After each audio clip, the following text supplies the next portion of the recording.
10 o'clock, temperatures are dropping, winds are picking up. Winter weather is settling into North Texas tonight, and it is expected to give us a pretty wet commute tomorrow morning. Out in West Texas, no, they got what was talked about a little bit, snow, Odessa earlier today. Lots of flakes falling, but the ground's pretty warm, so nothing really sticking to the ground. A couple of hours east of Odessa on the way back to Fort Worth. This is what it looked like, though, in Sweetwater. They got a fair amount. Highway 70 there, north-south artery, shut down today because of the dangerous conditions there.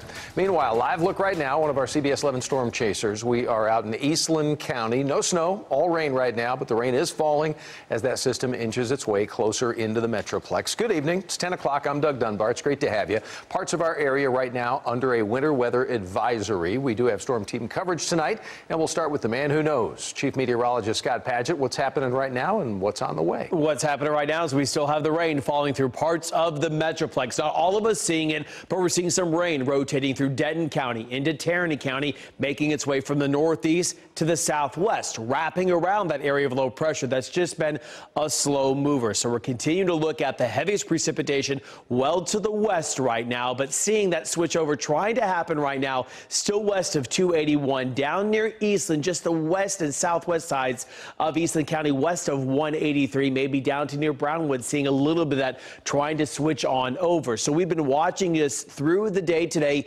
into the evening hours, and it's been remaining pretty much all rain through most of North Texas. Our west counties where we do have that winter weather advisory, starting to see a little bit of that mix happening. But you saw there near Abilene the snow that continued to fall. So here's the future sky forecast. No big changes with the latest information coming into the Weather Center. I've been watching this in the past few days saying, yeah, it's going to be down to the west and southwest, and that's the latest consensus as well, with the forecast computer models keeping it west where we have that winter weather advisory that remains in effect into the morning hours. But still have the umbrella with you when you step out tomorrow morning. Tonight, look at this. Our temperatures now in the low to the mid 40s to even the upper 40s across North Texas. The winds are increasing, now sustained near 10 to 15 to 20 in parts of the Metroplex, sustained near 30 up in Bowie, gusting up even higher than that. Our wind gusts up to near 30 miles per hour being reported in Fort Worth and in Cleburne. So that's why we do have that wind advisory in effect. Look at the wind gust in Bowie, up to 40 miles per hour.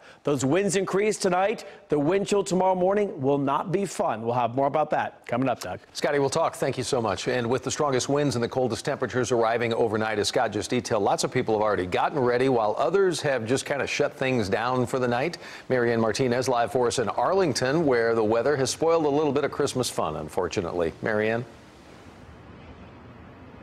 Well, Doug, it just started to mist out here in Arlington, and that's exactly what the folks here at Enchant Christmas were worried about. You can see the lights here peeking through. There's a winter wonderland inside the park with ice skating and tons of lights. But of course, they do have an open roof there, no kind of coverage. And so they decided to shut it down here for the night. Hey, old monster, Mr. Grinch. Just when you thought the Grinch was the worst thing you had to worry about at Christmas, a winter storm threatens DFW, bringing with it the possibility of winds up to 50 miles an hour and rain. This is called Whoville. In North Richland Hills, Wade Weaver and his entire cul-de-sac have been creating a Christmas wonderland for years. We've actually tell the entire story of the Grinch as you drive through the community. These neighbors aren't messing around with their decorations, which start going up in October. They sync music and lights and broadcast it on their own radio station. Their decorations are secured with metal pipes and strapped down, but they do have these tips for others. Particularly inflatables and the plastic nativity scenes and those kind of things, they need to make sure they're spiked down. While the folks in Whoville aren't going to let a little winter ruin their night, the impending weather did kill holiday fun for folks in Arlington's Enchant Christmas. Many showed up at Globe Life Park with prepaid tickets and were disappointed the event had been canceled. They could have opened or have been on standby, kind of watched the weather a little closely. And we did hear them say they would honor the tickets for a later date, Doug, for people who did have tickets for tonight. But this was not the only location where the winter did create some cancellations. Over at Texas Motor Speedway, their Christmas light display was canceled for tonight as well. Reporting live from Arlington, Marianne Martinez, CBS 11 News. Marianne, thank you so much. And for most of you, the rain and the wind is going to last through the night. And be sure to count on CBS 11 to keep you informed. If you're wondering about any closings or delays, nothing that we know about right now, but if we get anything, check the website, cbsdfw.com. We'll post it right away.